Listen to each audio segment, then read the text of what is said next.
Hello, everyone. This is Rebecca Greene for the Whinypaluza Podcast, and I am very excited today because I get to connect with the fantastic Dr. Tiffany Stanley. Dr. Tiffany, thank you so much for being here with me Oh, thanks for today. having me. I'm excited to be here. I love your show. So to get to participate in it is awesome. Well, thank you so much. It's an honor to have you. I told you I love this topic. I think we're going to be so helpful for people. I didn't ask you, how am I referring to you, Dr. Stanley, Dr. Tiffany? Tiffany, tell me what to call you. Just call me Tiffany. My clients, most of them call me Tiffany. Yeah, we don't need to get formal. Okay, well, that was logistics I probably should have gone over, but whatever. It's okay. Go We're ahead. going. I have other clients who are like, no, Dr. Stanley or Dr. Tiffany. I'm like, or Dr. T. Oh, I love all of that. Well, I mean, I tell my father, when you work so hard for a doctor title, you should use it. But, Yeah. anyways, let me tell you about this amazing lady with so many credentials to help us. She has her PhD, her LPC-S. She's a licensed psychotherapist, supervisor, clinical sexologist, and ASECT certified sex therapist. That was a tongue twister with 20 plus years of experience. She specializes in women's emotional well being, desire, intimacy, attachment, and identity across major life transitions. Through a trauma informed, integrative approach that blends neuroscience, evidence based therapy, and embodied pleasure centered practices, she helps clients move out of shame and disconnection and into self trust and aliveness.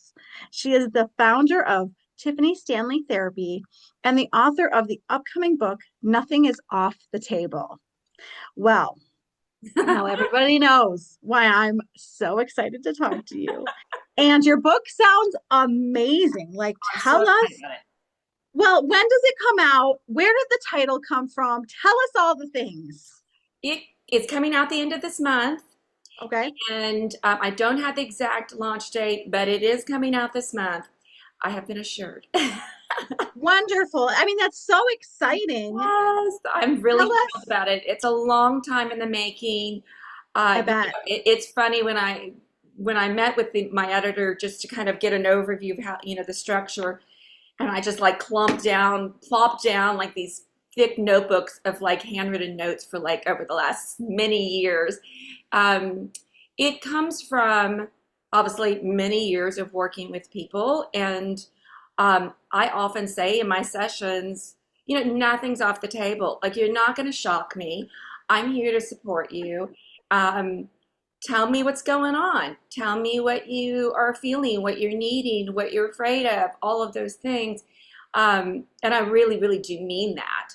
And I do feel like, my clients realize that that is my truth, and so they get to that space of telling me those sort of inner workings, and that's where the work comes from.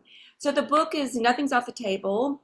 It's a Nothing's Off the Table, a radical guide to desire, pleasure, and self sexual empowerment. And Awesome. so it obviously covers all these topics. One of the things that's a big component and sort of like the beginning of the book is about really debunking a whole lot of myths and Mm, beliefs that we have either, been told or given, reference to, a lot of things that are just kind of passed down generations, society, and that's about sex and wanting sex, even the versions about how men want sex and women want sex and or not, and all of the above. So I spent a big part of that really kind of being really honest about what it really is happening, and so that people can question the beliefs, because I think mm, even if we do the work to be very curious about our belief systems, the reality is there's a lot that is really not even in our awareness unless we, have the questions to ask and go, is that mine? Or where did I get that thought and that I've been, reacting from? So that's a big yeah. part of the book. And then that leads into actually identifying desire, what gives you pleasure, how you can feel empowered. in yourself and sexually. So I'm excited about it, and I hope that it'll be extremely helpful. I think it will be. It sounds amazing. It sounds like we all need to read it. I'm just curious if you would share with us a myth or two that we're all walking around with. Oh gosh, there's so many. There's myths that, sex should be just instant, or desire should just be Mm, there. And if it's not, that is a really big red flag. And in reality, it doesn't have to be a big red flag. There's a lot of reasons why desire diminishes. mm, I think it also can have ebbs and flows. Another myth is that if a couple has a big difference, whatever that subjectively that means, a big difference in their sexual interest or desire or discrepancy, that's a big red flag. Something must be really wrong with the relationship. That doesn't have to be the truth at all either. Um, there's also myths around men's sort of sexual desire, that they're always ready, that's not always true, or that it's just, about sex and they don't want the emotional aspect. That's not at all true. So there's a lot of myths that have been passed down to us as women as well, that we operate from often without even recognizing or questioning who made up that rule. Um, who is that convenient for, and is it convenient for us? Uh, right.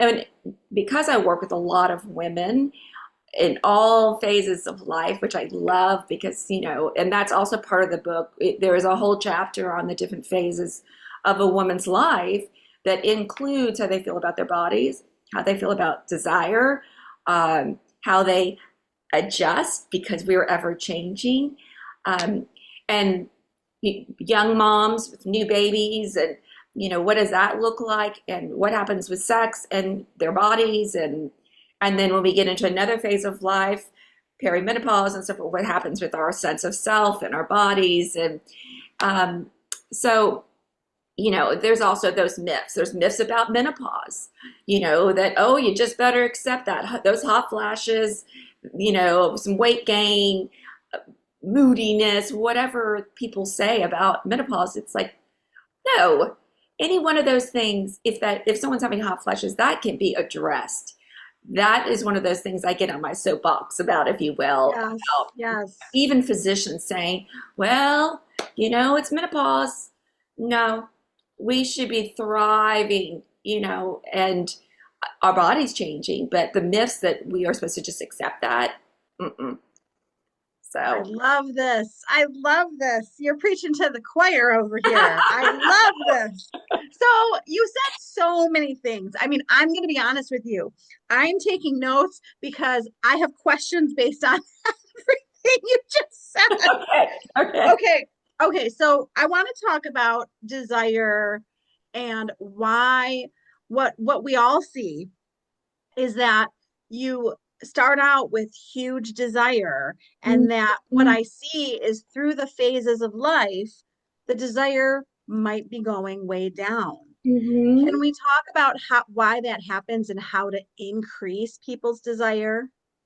Well, there's the new relation version, having a new relationship. There's a version of heightened desire, um, that it can exist there, and that might last for the first 6 months up to 2 years, and then it starts to change. It doesn't mean desire has to go away. It just may look different and be accessed and develop differently. Obviously, as we get older, we have different degrees of desire based on various reasons. I think a lot of things that people don't understand is that desire at any phase of life comes from a place of safety. And if we don't feel safe in our bodies, in our relationships, in our use of our voice, desire is really hard to access. And then you compile life stressors, uh, heavy loads of responsibility for moms, it's babies and kids wanting husbands or partners wanting things, and sometimes there's an imbalance of responsibility. It's really hard to think about wanting to having desire when you're spent. Um, And even if those things were to be beautifully put into place and, somebody came in and just took a whole bunch of the responsibilities off our plate, we still need to feel safe. We still Mm. need to feel like we have a voice, obviously connection, and that all of those influence. It's a lot of non-sexual things that influence sexual desire that I think a lot of people don't take into account. And they're like, Well, I mean, I'm attracted to my partner. Why am I just not interested? But there's usually yes. some stuff behind the scenes that is really a Oh, big a impact. hundred, 100%. So I am not, I don't want to stereotype right now, and I don't want anyone to get upset with me. But like, I think most of the moms listening understand exactly what you're saying, because you have the mom with young kids who by the end of the day is falling over and wants to go to sleep. Mm-hmm. You have the moms with perimenopause who are like, oh, I don't feel right. I don't feel good. Like, Mm-hmm. uh, so Mm-hmm. so can we talk about these different phases and how to help the women get more connection with their husbands? There needs to be dedicated, intentional space created first for ourselves. Okay, notice I'm saying that before I'm saying partners. I caught that. Uh, I love that. yes, because if you go from taking care of everybody, kids included, and obviously often when there seems to be space, it's at night when hopefully kids have gone to bed, and that is really the time that is the least likely to be when there's even energy to be sexual.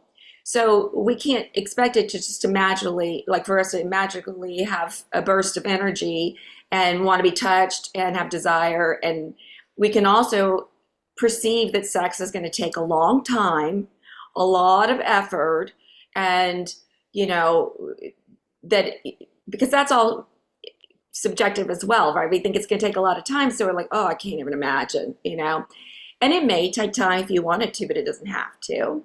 Right. So there's making time for yourself where you can really detach and you're not touched and you're left to your thoughts. And that can be whatever fills you.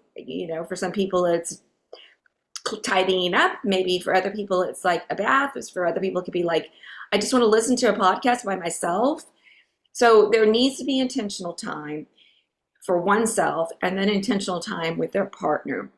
I get the kind of squinched up face when I say scheduling sex to people, and I always have to say, I'm not saying schedule it like we're going to draft a script, okay? I'm saying create time dedicated to have some form of sexual intimacy. It doesn't even have to be intercourse. That the time is carved out. Whatever happens in that time can be whatever it is. But it's about making the intentional time.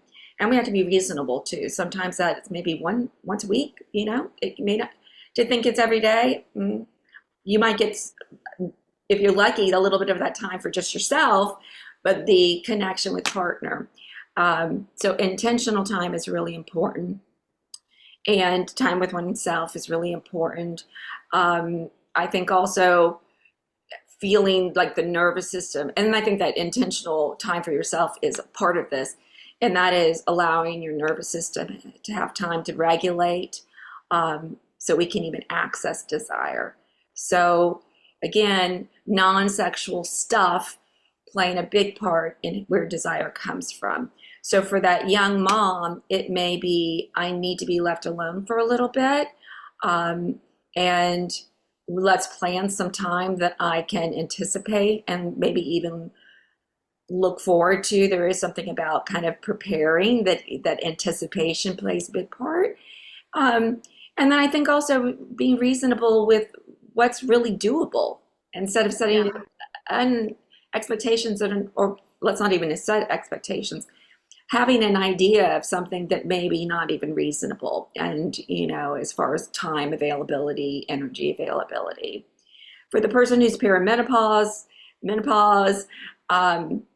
obviously our hormones start to do all kinds of wild things. Same thing after we've had a baby too, or during pregnancy. But Right. that's a real thing, right? So we need to be able to attune to our bodies, and you know, create spaces for connection with our partner that is non-sexual touch, that is, you know, intimacy that creates calming on the nervous system, a sense of connection, a sense of safety, to then be able to transition to having sexual desire. I think that's another piece. People leave out the whole concept of transition, and they think one thing to the next thing. It doesn't work like that. I use the metaphor of, back in the old days where we had a little, like you worked in a company or something, you had that little card that goes in and checks in and checks out. Yes. Yes. We need that. We need some version of that. That could be changing our clothes after getting home from work to something that says, I'm done with the work day. It can be some version of that that allows for transition, including transition into sexual desire and interest. The other piece, is, including that transition, is for a lot of women, we're more responsive, and therefore we need time to transition to kind of connect to our desire. And so let's say our partner comes up and he gives us a hug and a little kiss, and you get that little vibe, like there's something here, you're giving me the hints. Your first instinct might be, no, get off, I'm tired, ha ha ha, whatever your sort of way to that's really your system saying, it's almost like startling the nervous system.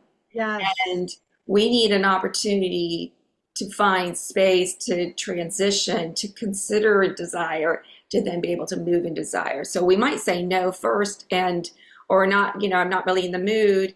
And lo and behold, a little later when there's no pressure and you've had some transition time out of your day, you might go, oh, kind of sounds nice, right? And then the partner's shocked because you're like, no, it's about transition. It's about regulating. It's about allowing space to get to that space of interest.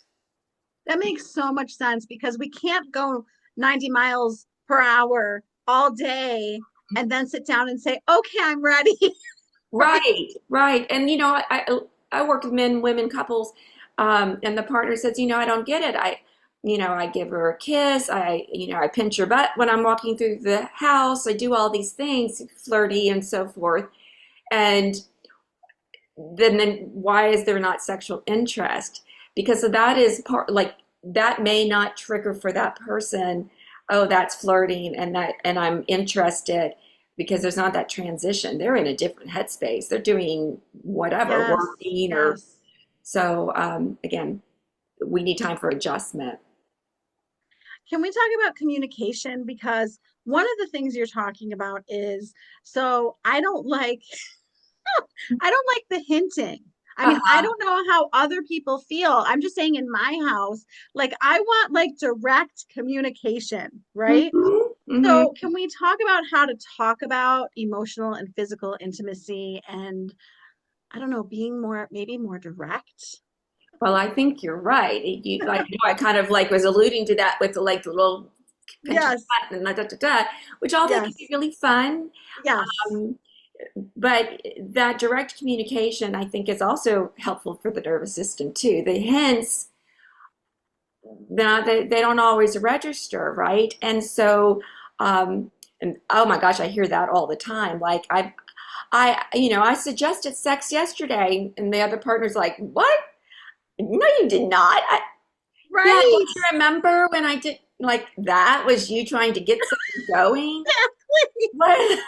Yes, exactly. So communicate. First of all, couples rarely talk about sex, by the way. They're having it every day, and they're not talking about it. Isn't that interesting? Yeah. And it's the biggest piece about having satisfying sex is talking about sex.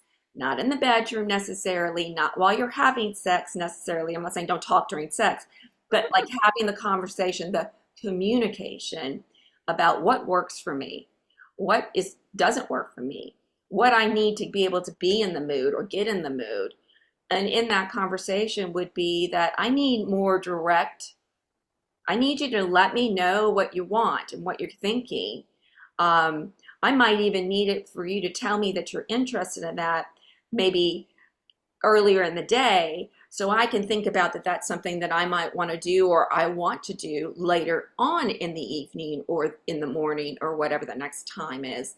Um, I think a lot of the little pieces is about being nervous, fear of rejection, um, and they, you know, try to get these hints. Sometimes those hints are like silly, and you're like, okay, that's not doing anything for me, I mean, everybody's different, right? Somebody else might like, oh, I love this silly, goofy, awkward, Yes. yeah. And other people's like, no, no, that does nothing. So direct is a really important piece, but communicating that. A lot of Yes. couples, they need guidance with that. A lot of times it Yes. can be really helpful to have something to work from. On my website, there's a whole resource page, and I really encourage listeners to go look at the website and look at the resources. There's ways to initiate. There's questions to start the sexual conversation. There's all kinds. What words do you like or not like? What words do you like when you're turned on, and words you do not like when you're not turned on? These kind of things that are what kind of get the conversations going, and ideally over time, couples, individuals can get more and more comfortable doing that. And then that again is where you go. The subtlety doesn't work for me. I need to run, Right. and I Right. totally get that. But Yes. Yes. it doesn't. It not a guessing game, right? No, I don't like guessing games. 22 years later, I'm like, no, no, be direct. I think the other piece is that people think that that's going to lead to something called spontaneous. Mm, And spontaneous is not spontaneous. The reality of it, anything that might look spontaneous had something lead up to it.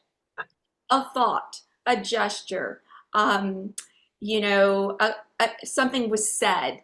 Uh, Maybe it's the evening earlier that felt connecting or fun or even like a team. Like maybe you did something that you felt like we're a unit, and that feels really good. There is something that leads to what we call spontaneity. yes. Oh my God, I mean, you're the expert, and I agree 100%. I laugh with my husband about how doing the dishes is like, doing something around the house, and I'm like, I'm ready. Yes, Right. yes, it's true. Yes. It's Yes. true. It's like, why Yes. would, and then they get why would that do it for you? Here I am, pinching your butt and blah, blah, blah. And you're like, because you took it off my plate. I Yes. didn't even have to ask, Right. the gesture goes a long way. Finishing Yes. projects, whatever it is. But yeah, that it does make a difference. And that Well, can, and yeah, I'm sorry, what did you say? and that can lead to intimacy that Yes. seems spontaneous. Yes. Yes. Well, and I love what you're saying because everyone has to figure out what works for each couple, right? Because every couple's so different. Absolutely. And every individual in that couple is Yes. different. So Yes. you've got to figure out how you both work and what you both want and need. Uh, Exactly. that's part of that sexual empowerment is to identify what your wants and needs are, what leads to desire for you, what leads to pleasure, and be able to verbalize that. Can't verbalize something you don't know. Yeah. So, yeah. Well, and I love that you talk about pleasure centered because I think as women, you know, a lot of us were taught to prioritize other people.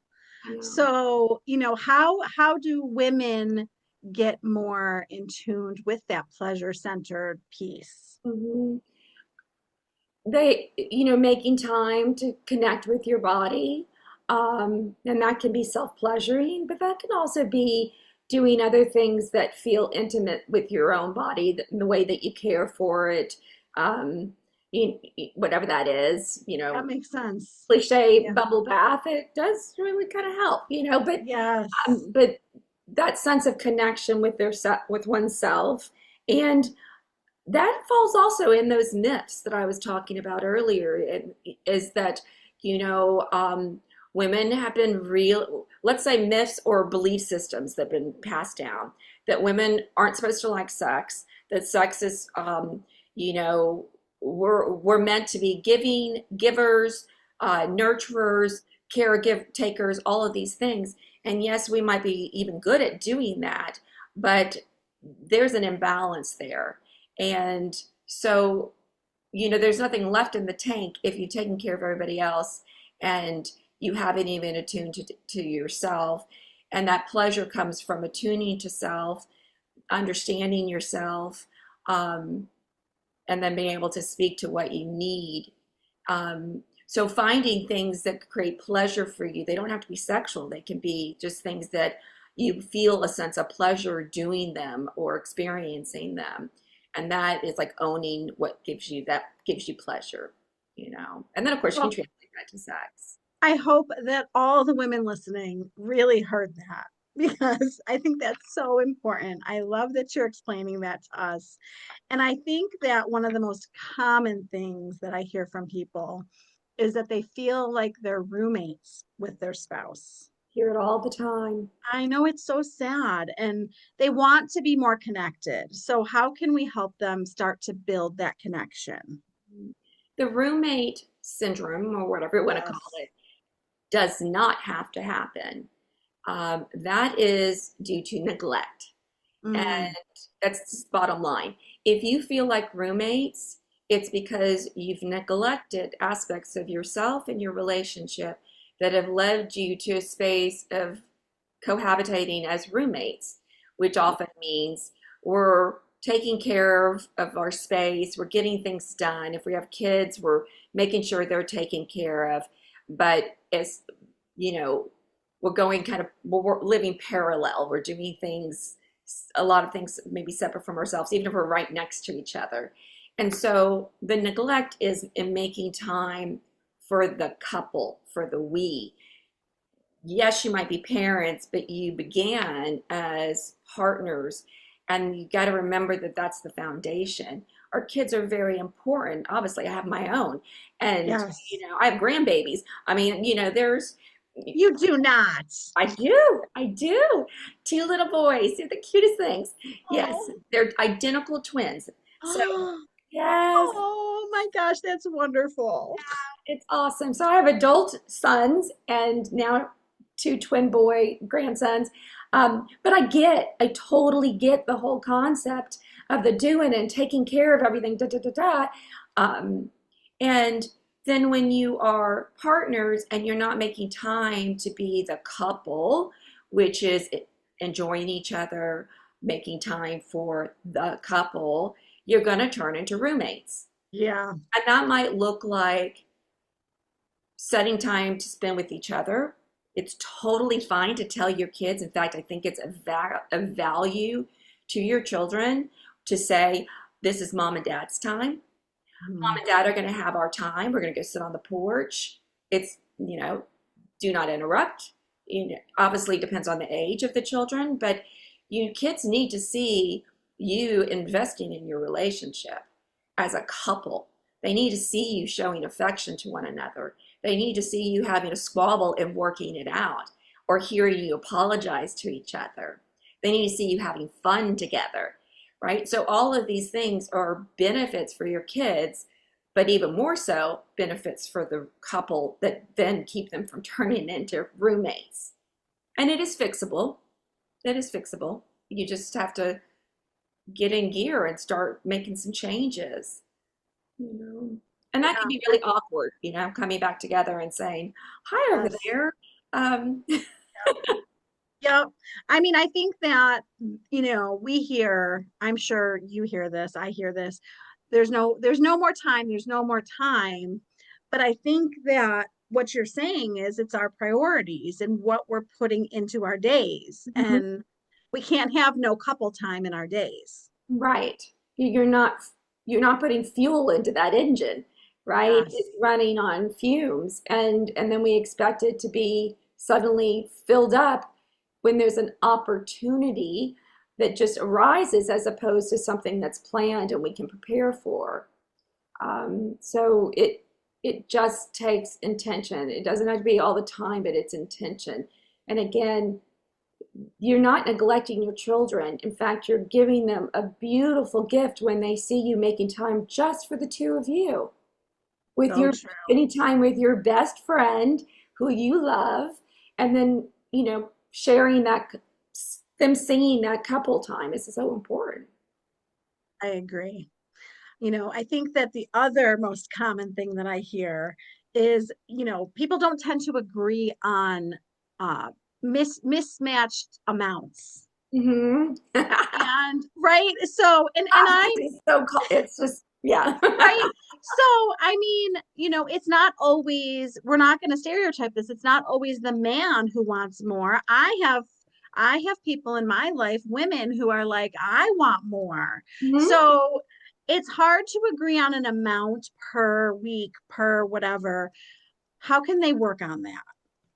So I always ask my clients, if you could have it any way you want it, the magic wand, how many times a week would you want to have sex? That person or that couple may have very different, let's say a number. Let's say we'll keep it in the 1 week. Somebody Yeah. might say, once a month or every other week or every day, whatever it is. So they might have very different, ideas of numbers. And Yes. then what we have to ask is when there's, or consider, is when there is what we'll call scarcity, when there isn't sex happening or it's been a long time. And let's give the analogy of that like being hungry, right? If you haven't had sex in a long time and you have a hunger for that, if someone says, how much food would you like me to put on your plate? They're going to say, fill her up. Let's go to the buffet, right? Yes. Yes. Okay. But if they have a consistent, they know that it's available, they know they're going to enjoy it, of whatever the food is. There's not scarcity. And then you ask, how much would you like on a plate? The person is likely going to say, just a decent amount, like maybe a dinner size piece of steak, whatever, right? So I'm just giving the food analogy. Yes. Yes. But it's that piece of, we have to look at how much sex are you having now and how much distress is there around that, because those numbers will shift when there feels like there is reliable, consistent, enjoyable sex available. That doesn't even mean available at any time. It just means it feels like it's consistently happening in a way that feels good for both of you. So you have to look at that first, because if you go with those first numbers, they're going to Mm, be different likely, and they're also going to be amped up because we're coming from, right now there's a distress around sex. Okay. So then if you ask, okay, let's imagine sex is available and there's, you guys are having it on some form of a regular basis. How often do you think you reasonably enjoy having sex that when you're having it, it feels like quality, and you're not checking a box, and that number will shift. So, and that again, the idea that it's only men who are like, I want it all the time, and she never in the mood, it can be the other way around. And that can be confusing for women too, because they're like, wait, I thought men always wanted it. Or something must really be wrong, or you must not be attracted to me. And it might be that we just have, they have different, there's a discrepancy in sexual desire, or the male partner is having a lot of stress, or he's not feeling good about his own body. There's just so many reasons. So I think you have to first kind of identify what's going on and then name and then talk about, hey, if I had an ideal situation, I'd like it to be this much. And the other one says, well, I'd like it to be this much. Okay, where do we meet in the middle? And that's the compromise. And if you get a compromise, and let's say you do a little bit more than that, 1 week bonus, maybe it goes down a little bit for, look at the reasons instead of immediately going to panic that something's wrong. So it could be, hey, the reality is we've been traveling or we have family in town all week. Those are reasonable things, but those somehow disappear from the someone's radar when they're distressed around sex. Well, So and that's I a love long that. answer, but I hope that helps. No, it's a perfect answer. And I love that you explained, I think what we hear people do is they personalize it. And a lot of times it has nothing to do with the other person. Right, right. So I love Experience first. everything. Yes. Yes. I love everything that you explained, and I'm sure that's going to help lots of people because that's one of the biggest complaints that I hear. I know, and or or they feel like there's an issue, but they've never even asked their partner, I'm assuming that you want to have it all the time, or you complain we're not having enough, but I really have no idea of what you really think is enough. They just assume, oh, he or she must want it every day, 3 times a day, and they might go, what? No, I want it just once a week, you know? Right. I know because no one talks about sex, which is you know, and I Exactly. love that you said that you have ways for people on your website to start talking about it because people don't even know how to start to talk about it. It's very true. It's one of those topics that people really get uncomfortable talking about. They don't know where to start. They feel like it's awkward or, concerned it's going to be like shocking if they bring it up, or the partner's going to, what, you're dissatisfied, you don't like me anymore. Is that why you want to talk, about our sex life? No, there doesn't have to be a problem to talk about sex either. That's true. That is true. It should be part of all the communication that we have with our spouse all the time. The Absolutely. children, our sex life, Absolutely. all If of you it. can't talk about sex, you're not ready to be having sex. And it's like start I love talking. that. Yes. Well, and we know that trauma shows up in the bedroom. Mhm. So, can we talk about how it's showing up in ways people don't even realize that's what's going on? I think when you think sex, bedroom, and you say the word trauma, people immediately go to, oh, sexual trauma, perhaps a sexual assault, or some version of a boundary being crossed, or something that feels like trauma.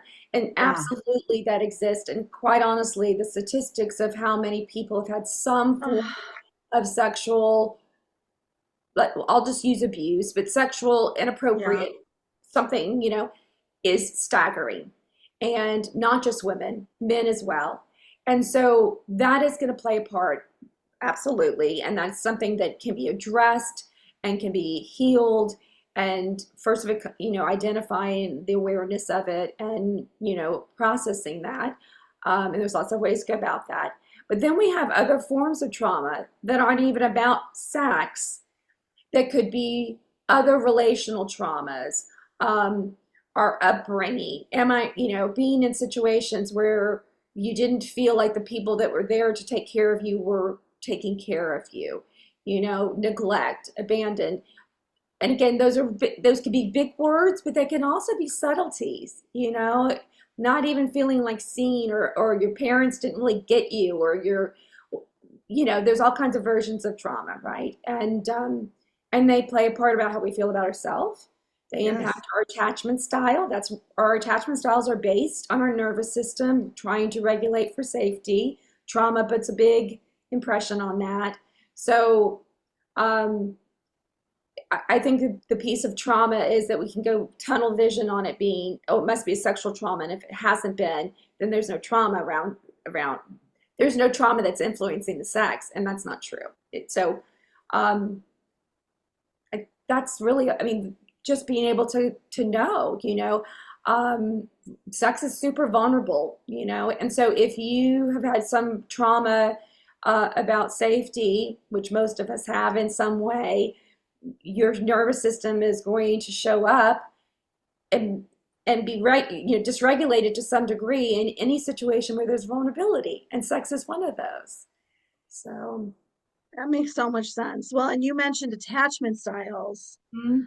So, based on that, that affects how we give and receive intimacy.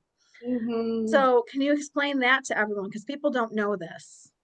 Okay, so there's the attachment styles.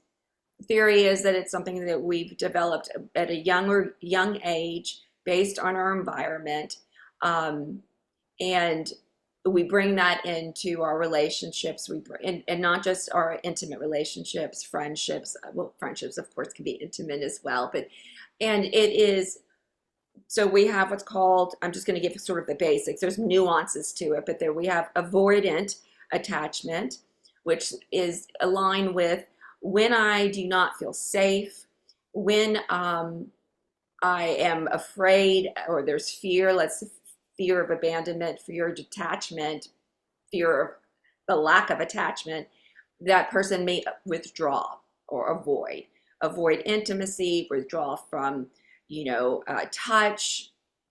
I'm just giving sort of general things. And then there's that's anxious, avoidant. And then anxious is that when there is a space of intimacy, it might cause anxiety. They might get really nervous. And then we have secure, which is someone who can kind of roll with things. They don't react as anxiously when there's connection or the thought of connection, and they also don't withdraw. So the way that shows up in our sex life is if you are in a relationship where you feel like a connection isn't really been nurtured, your attachment style is going to get sort of impacted, right? So you're going to be more avoidant of touch, intimacy, closeness, that could lead into the sexual aspect and affect how you show up. You might find yourself being more performative, which is anxiety driven. That is behaving or doing what I think I'm supposed to or the way it's supposed to look, or making sure my partner is satisfied, or can be checking off the box of having sex, and they're not being present in the experience in their own body. They're not involved in the event, right? So if they're withdrawn, that happens. If they're anxious, it's another form of withdrawing in that they're not present, right? They're caught up in their anxiety. So those show up in our sex life just like they do in our day-to-day relationships. Yeah, people don't realize that at all. So I'm glad you're explaining that to everyone. It can be so much more complicated than we think it is. I know sex is the simplest human thing and the most complex, multi-layered, so many things impacted. Yes. And both Yes. Well, and then throw in, okay, I promise I'll stop asking questions after this. Then throw in illness, major life stresses, major life changes. So, like for the couple going through that, Mhm. how do they rebuild? Because, illnesses majorly impact is what I have seen. Illnesses with either partner or with children or our parents or even very close, it all influences our availability because the illness can pull a lot of our attention, That's um, true. mental, focus, energy, all of that. And it's a real thing. At some time in our lives, we all get ill in some way. And then, of course, there's all kinds of versions of really difficult illnesses, cancers, and things like that, right? So we have to remember that it is a time in our life. It's like another phase of our life that we are experiencing. We have to be reasonable with what is available, expecting things to be like they were before, let's say, a serious illness comes into the picture. It's setting an expectation that is not going to be met, which can lead to a lot of frustration and disappointment. But if we talk about it ahead of time, like, let's really be clear, I'm going to be out of commission on any of this, not that that's wanted, but that's what it has to be. And then reconnecting, ideally the illness is resolved, and you have to make the time to come back and reconnect. Again, it's going to take more effort than maybe what you had easily in a flow before. It's true. Yes. All such good advice. I'm going to take you back to your book. What are Okay. you hoping?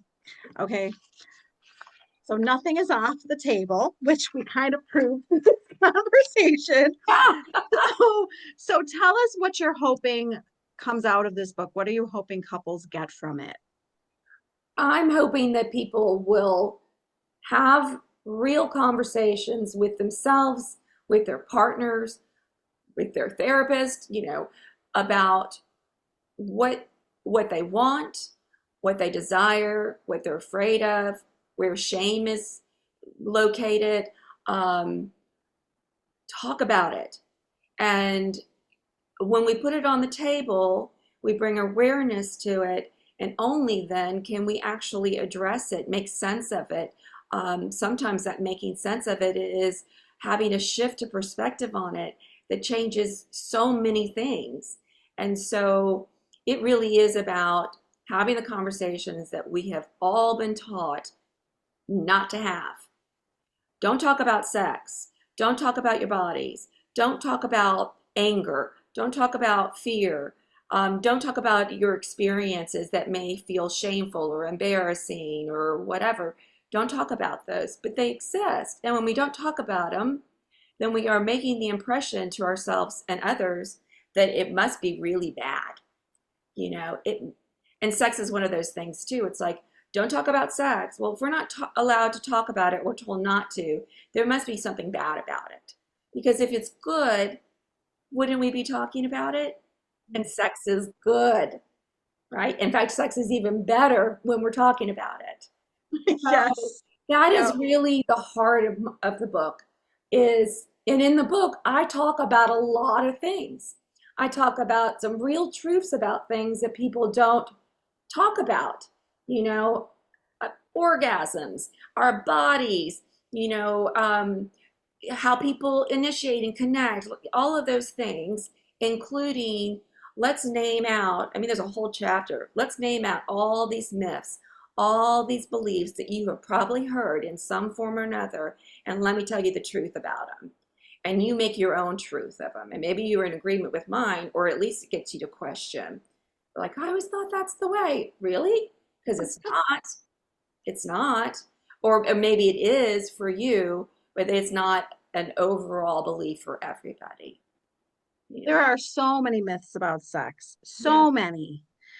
Well, I asked you so many questions. Do you feel like there's anything important that I didn't ask you? I think you ask great questions. Oh, I think that, I hope that everybody got at least something out of the conversation. If there was some little nugget of help or something that stirred up some curiosity, So no, I can't think of anything off the top of my head, but it's hopefully well, I have no doubt that you were helpful to lots of people today.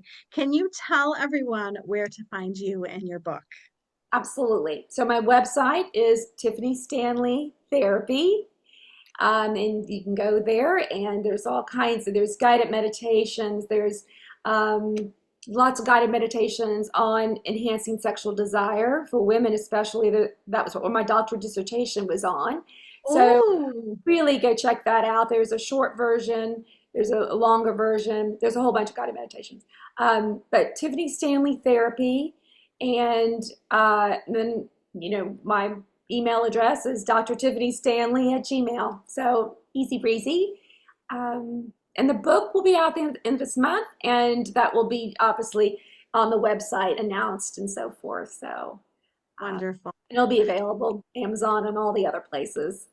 Well, I think you are fantastic and so knowledgeable, and I so appreciate your time today. I appreciate you too. It's been fun. I appreciate it. This is Rebecca Greene, and I want to remind everyone to spend every day laughing, learning, and loving. Thank you for tuning in to the Whinypaluza Podcast. If you like what you heard, please be sure to subscribe so you never miss an episode. While you are there, leave a review. I love to hear your feedback. Thank you so much for listening. Until next time. This show has been produced by Market Domination, LLC. To discover how you can have your own show completely done for you and turn it into a real published book and become the authority in your marketplace, go to www.marketdominationllc.com/podcast offer.